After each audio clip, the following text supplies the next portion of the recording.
सही ना। आपने जो लो फेज़ की बात की थी कि 12 के मेडल के बाद में आपका एक फेज़ आया था जब आप स्टक फील कर रही थी। Around the same time PV Sindhu काफ़ी अच्छी फॉर्म में थी, जी। काफ़ी रैंकिंग में भी इम्प्रूवमेंट हुआ था, और वो कहीं ना कहीं ऐसा कोइंसिडेंस था कि आपकी फॉर्म लो जा रही थी और पीवी सिंधु की ऊपर जा रही थी, and people started terming as a rivalry, and may be it they made it a reason for you leaving Gopi's academy.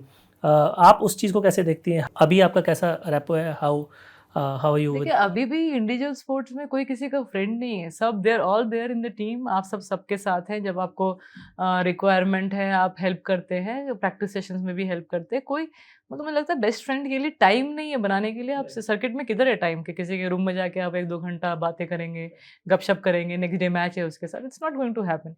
But Sindhu 2012 में आ रही थी और उसके साथ मैंने कभी एज़ अ राइवलरी सोचा नहीं, क्योंकि जब भी अगर आप हेड टू हेड भी देखेंगे तो कुछ I think she just 7-1 she just won one match against me in right, Delhi, I think। वो राइट। भी मैं सर्जरी से बाहर निकल के आई थी, तो वो भी काफ़ी टफ हुआ था। अदरवाइज़ उसके साथ स्पेशली ऐसा कुछ राइवलरी मैच में मुझे लगा नहीं था, क्योंकि मेरे को राइवलरी लगा था वो सिर्फ़ 2-3 ही प्लेयर थे वो टाइम पे। एक थी कैरोलिना, एक थी टाई ज़ुइंग और एक थी Wang Yihan. She was so scary. मतलब उनके साथ हमेशा I used to struggle, but और दूसरे कोई प्लेयर्स ऐसे थे ही नहीं, जिनको मैं एज़ ए राइवल इमीडिएटली बोलूँ। ऑफ कोर्स हम एक ही कंट्री से हैं, तो हम रिजल्ट्स लेके आएँगे, वो इम्पोर्टेंट है फॉर श्योर। और बैडमिंटन उधर रहे, क्योंकि अगर बैडमिंटन उधर रहेगा इंडिया में, तभी तो लोग खेलना चाहेंगे, तभी तो हमारी पॉपुलैरिटी बढ़ेगी। शी इज़ लकी इनफ कि उसको अच्छा, ऑब्वियसली उसका बॉडी अच्छा है, she is got good shots, strong player है, जो हम अभी लैक कर रहे हैं। हम अभी हमारे पास इतने स्ट्रॉन्ग एथलीट्स नहीं है। उसके पेरेंट्स दोनों वॉलीबॉल प्लेयर्स हैं, तो आई थिंक उसकी वजह से जो जीन्स है उसका काफ़ी स्ट्रॉन्ग है, तो दैट्स व्हाई उसकी हाइट की वजह से भी she could play well with the players abroad में, और उसके अच्छे रिजल्ट्स आए। एंड आई विल डेफिनिटली क्योंकि उस 1-2 साल में क्या हुआ ना, एक फॉरेन कोच भी था, गोपी सर भी थे। उसको और जो अरुंधति हैं, 2-3 और प्लेयर थे। तो he should take care of all of us basically. तो उसको क्या हुआ, उसको ऑब्वियसली बेटर लगने लगा परफॉर्मेंसेस से, क्योंकि वो ट्रेनिंग उसको हेल्प करी। बिल्कुल। और जो सबको क्या होता है ना, इंडिविजुअल स्पोर्ट है, मैंने बताया आपको, तो एक ट्रेनिंग सबके लिए हेल्प नहीं करती है। अब टॉल प्लेयर के लिए और मैं एज ए रैली प्लेयर के लिए, या थोड़ा सा ऑब्वियसली शॉर्ट, तो और मेरे मूवमेंट्स फास्ट करने के लिए मुझे डिफरेंट ट्रेनिंग चाहिए होगी। मुझे वो ब्लाइंड रनिंग की जरूरत नहीं, क्योंकि मेरा स्टेमिना ऑलरेडी अच्छा ही था। राइट। तो मुझे शायद ऐसा लगने लगा कि मेरी जो ट्रेनिंग है, जो हमारी साथ में हो रही है, परफॉर्मेंसेस ऑब्वियसली लोग बोलेंगे, मैं भी यहाँ पे बैठ के बोलूंगी शायद वो प्लेयर उससे बेटर कर रहा है, सेम एकेडमी में है, तो शायद ऐसा कुछ सिचुएशन हुआ होगा। बट आपको एज ए प्लेयर, मैं बैठी हूँ, मैं उस सिचुएशन में हूँ, तो मुझे ऐसा लगेगा कि मुझे ये ट्रेनिंग हेल्प नहीं कर रही है, उसको हेल्प कर रही है। ऑफ कोर्स बिल्कुल। उसको हेल्प, मैं यहाँ पे बैठ के मुझे लग रहा है कि मेरा इंप्रूवमेंट, और मैं टॉप 10 में हूँ, शी इज कमिंग अप। मैं टॉप 10 में ऑलरेडी हूँ, she is coming up, she is playing well against the top players. तो मैं इधर बैठ के यही बोल सकती हूँ, अच्छा खेल रही है, उसको वो ट्रेनिंग हेल्प कर रही है। तो मैं गोपी सर के साथ जाके बोलती हूँ, सर शायद मुझे ये ट्रेनिंग जो सब कर रहे हैं, शायद वो मुझे हेल्प नहीं कर रही है, वो अरुंधति को हेल्प नहीं कर रही है, या वो किसी एक्स प्लेयर को हेल्प नहीं कर रही है। तो अभी उस कोच के पास आंसर क्या होगा, क्योंकि वो प्रोग्राम सबके लिए तो एक ही बनाएंगे ना। तो अभी मैं अभी अभी जाके आप देखिए, सबके पास एक एक कोच होंगे। अब जाके देखिए, उस टाइम पे एक ही थे गोपी सर, जो 30-50 लोग में हम बटे पड़े थे बेचारे। बिल्कुल, वो बिल्कुल। इतना देख रहे थे। I understand his situation also. It's not easy for him to decide program for everyone. But मुझे ऐसा लगने लगा कि मेरा इंप्रूवमेंट ऐसे ब्लाइंड रनिंग में नहीं हो रहा है। तो मैंने उनको जाके बोला, end of course I think she was also what 18 20 19 20। तो उसका इंप्रूवमेंट टाइम चल रहा था। मुझे आई वाज अकम्प्लिश्ड, तो लोग डेफिनेटली कंपेयर करेंगे, and I was me being there, I know होगा वो सिचुएशन। तो मैंने बस सर से बोला, सर शायद मेरे को ये ट्रेनिंग हेल्प नहीं कर रहा है, I need to I think try something else. तो इसलिए I moved out and I tried something else, क्योंकि मेरा और नीचे जाने से पहले 7 times quarter quarter finals finals हारने। और हारने के बाद ना, मुझे वो टॉर्चर लगने लगा कि शायद मैं इसी में हार ना जाऊं नेक्स्ट टाइम। तो वो ट्राई आउट करने के लिए आई मूव्ड आउट। तो ऐसा कुछ राइवलरी तो होनी तो चाहिए, मतलब मैं बैक टू बैक कोई हराने वाला हो आपको, ऐसा हारने का भी सिचुएशन नहीं आया था मेरा। जस्ट मुझे और बेटर होना था। Right. I wanted to be, क्योंकि मैं वर्ल्ड नंबर 2 तक आ गई थी, तो why not world number 1, why not try for that. तो लोग, जैसे मैंने बोला, लोग तो बोलेंगे ही, बट उनके लिए आप अपना डिसीजन ना लो, अपनी ट्रेनिंग ना लो, वो मैं उनमें से तो नहीं हूँ। मुझे तो अपना काम करना था and I wanted to be And better. it wouldn't have been wise also.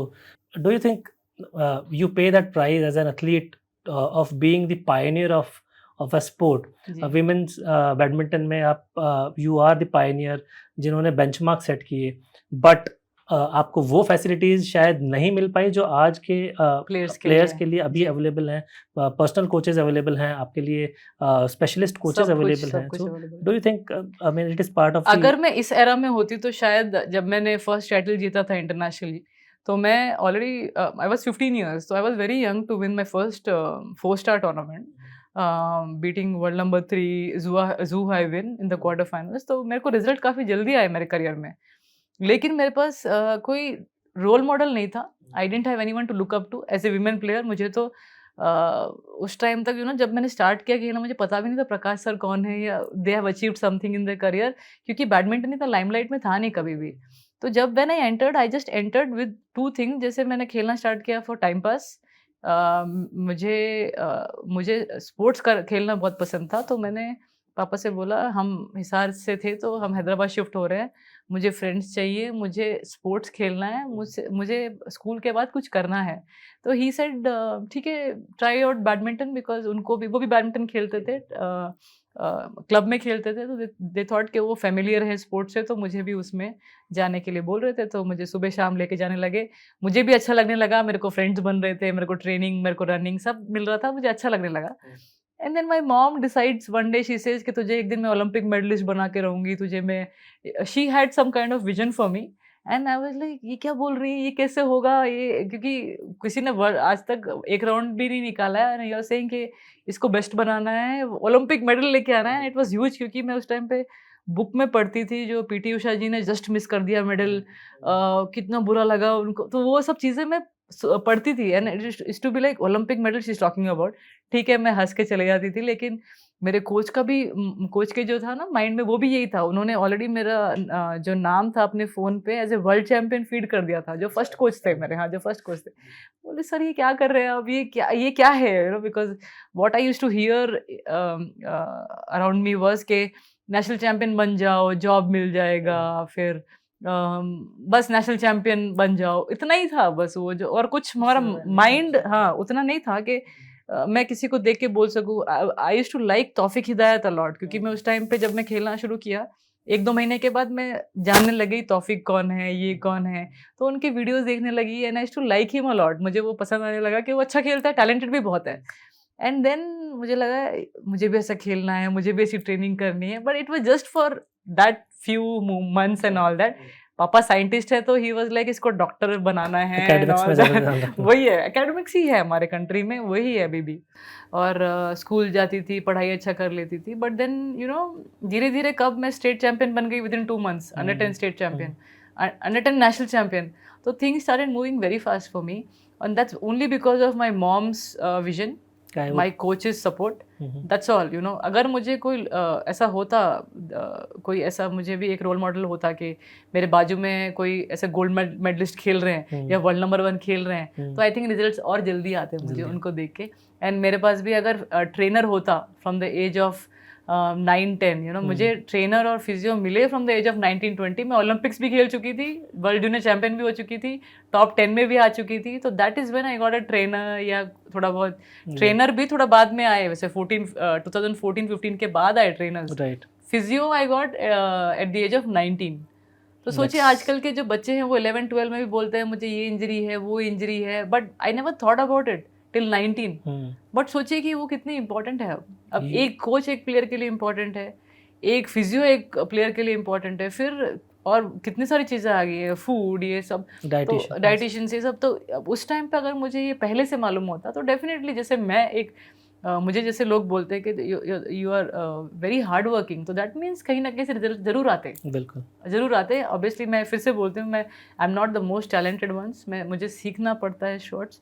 जैसे टाइजुइंग जैसी प्लेयर है, इतनी टैलेंटेड हैं, उनको 100 बार करना है तो मुझे 1000 बार करना है वो शॉट। तो मुझे उतना हार्ड वर्क करना पसंद था। तो शायद मुझे जो रिजल्ट जो 15 साल में जो आया, उसके बाद बैक टू बैक रिजल्ट आ जाते।